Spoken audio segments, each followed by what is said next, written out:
ladies and gentlemen, with the Hunter Biden pardon that happened a few days ago, it's really shined a light on the embarrassing liberal hypocrisy. And of course, with networks like MSNBC, they're very far left.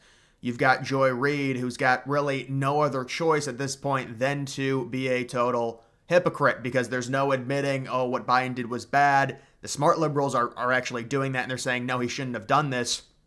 Although if you actually read into the pardon, there is a scenario to where Biden doesn't pardon Hunter and then Trump does, and then it makes Trump look even better. So maybe Biden was trying to guard against that. But either way, this is just terrible for the Democrats considering their entire campaign. And this was done by design. It was under the guise, and I'm sure they talked to Biden about this. This is not like it's some crazy thing like they're trying to swing now to where, oh my God, Trump's this horrible dictator and they're going to treat Hunter Biden so unfairly and it's going to be so bad. So he had no choice but to pardon Hunter. He cares about the courts and he wants to let them play out. And liberals say that no one's above the law, but Trump's just so big, bad, and evil, and his courts would treat Hunter so badly. That's not it at all. I'm sure they went to... This is what I would say is the scenario on how it went down. They probably went to Joe and they said, listen, you are to say, under no circumstances will you pardon Hunter, and it needs to be hardline. It can't be this, we'll see when we get there, because we need to use this as a political strategy, as an argument against Trump, where Trump thinks he's above the law with all the charges that he's facing. And by the way, you look at the recent stuff that's come out, he's not even a felon anymore by the law. So all of those felony charges, they don't matter, and Trump's going to pardon himself anyways, no matter what. Preferably J.D. Vance wins, because we see what they're doing. They're trying to delay some of these Trump cases and then come back to him in 2028 when Trump doesn't have the executive authority, but it doesn't matter, because if J.D. Vance wins, he'll pardon him. If Trump's in a lame duck period, he'll pardon himself, although there are complications in that. It can be done. But let's get to this. This is Joy Reid. These people are so entrenched, and they don't care. They're totally hypocritical. They have to be if they say anything on a network like MSNBC. We saw how liberals treated CNN when they gave Trump a fair shake during that June debate. They went rabid. They said, you're horrible. You need to fact check him. This is disgusting. And that led to the ABC debate that was clearly biased against Trump.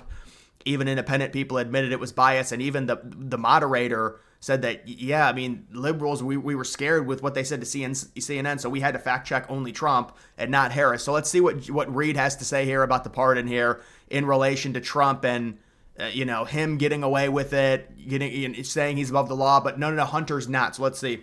The presidential pardon was originally meant to grant the president the power to temper justice with mercy.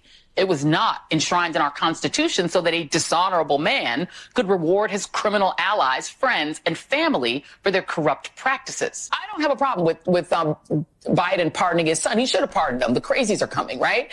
But to me, it's like pardon more. Right, and so it pardon more, and that's the fringe liberal take. See, when they're so wrong, it's almost like you're so wrong you want to go in harder.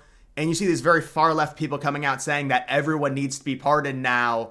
To guard against, because they're all criminal and they don't want it to come to life, to guard against the criminal operation the Democrats are running. That's why they're like, there needs to be preemptive pardons, because these people have committed crimes and Trump's going to come in and actually charge them with stuff. But they're extremely scared of Kash Patel and the investigations that he's going to do. It's clear. But that's the take now. They're so wrong and they're so hypocritical. Because we're so wrong, we've got to go more hardline. She's totally hypocritical. She actually mentions family in that clip. And that's exactly what Biden did. Oh, you're protecting your family, your friends. And of course, that's what Biden does. And if you read the pardon, why does it go back to 2014? Gee, I wonder. It's not necessarily a pardon for Hunter Biden. It never was.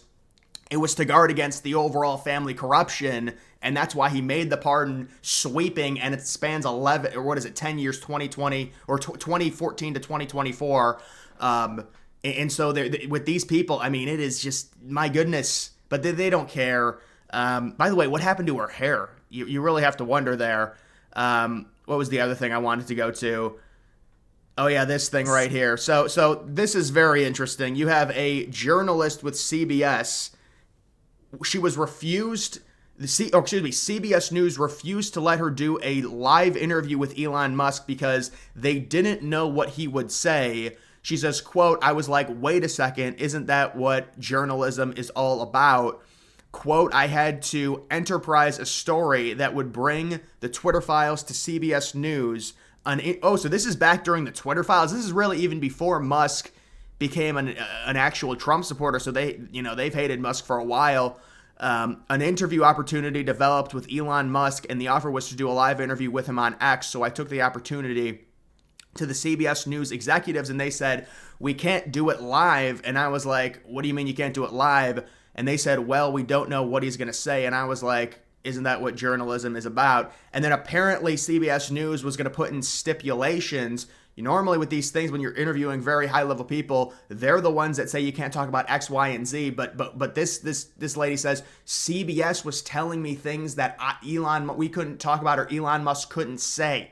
They're the ones asking to do the interview, and so the interview ends up not happening. But this just goes to show you how ridiculous these big-time mainstream media networks are. They do an interview with Musk, but they're the ones dictating everything. They go to Musk, they say, can we please do an interview? This would be great. It would get tons of ratings, but we have to dictate exactly how the interview is going to go. What? Normally the big player wants to do an interview. It's dictated by the big player. So, and then how about this one? Peter Hotez, remember him with Rogan? He's basically clamoring for a pandemic when Trump gets in. We all remember COVID back in 2020. It ruined Trump's entire re-election campaign. Well, now he warns of a series of potential pandemics, quote, coming down the pipe, claiming it will all come crashing down on Trump on January 21st. Did he actually say on January 21st that all of these pandemics are going to happen? Meanwhile, there's a mysterious flu-like disease that has claimed 179 lives and counting in Africa, leaving health officials scrambling for answers. Now, listen, this is what I'll say about this stuff. It does seem like whenever one of these new viruses comes down the pipeline and is known in a foreign nation, people immediately say, well, it's a COVID 2.0, and there's been a few different ones, and they haven't really materialized. But these people are just total hacks. This dude, of course, I'm sure he would be saying the exact same thing if Harris had won. Absolutely not. But it's almost like they want something to happen because Trump's coming in. They want the economy to tank for Trump. That's how evil they are.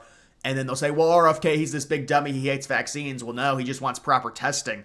And so they try and manipulate his argument and twist it, because that's the only way they can win their argument, is by manipulating the enemy's argument by saying that RFK Jr. is a big dummy and he hates all vaccines, when he just wants transparency and proper testing, so they stop cutting corners, as well as presenting as much information and the proper studies to the general public when it comes to allowing parents as much information as possible when it comes to the health decisions for their children. But of course, look at this. This is like a chipmunk. Like what is this? This dude is just who knows? But you've also got that. So guys, when it comes to the Hunter Biden pardon, we knew there was going to be hypocrisy. If you're, a host on MSNBC, if you're a contributor there, you're so far bought into the liberal cause when you've got something as obvious as this, to where this is not a very good thing, especially considering their moral high ground that they thought they had in terms of trying to use an argument as to why Biden or why Harris should be elected, is because liberals are, we're not above the law. They don't have that anymore. And so it's the most obvious thing ever. This is not good, but some of the liberals, they have to dig their feet in and argue it. And now, from what I've seen, the arguments are, oh, Trump's so big, bad, and evil, he's just going to prosecute people for nothing. They make stuff up about Trump. It's just like this whole idea that he's a dictator, just like when they take him out of context and say he's going to be a dictator on day one. Well, you understand what he was referencing, right? Because on day one is when all the executive orders get signed. So what you're saying is you think signing executive orders is being a dictator. And listen, the hardliners, the real liberal people, because they're so wrong, they have to dig their feet in and say, we're so wrong, but we have to be even more wrong. So he needs to pardon everyone.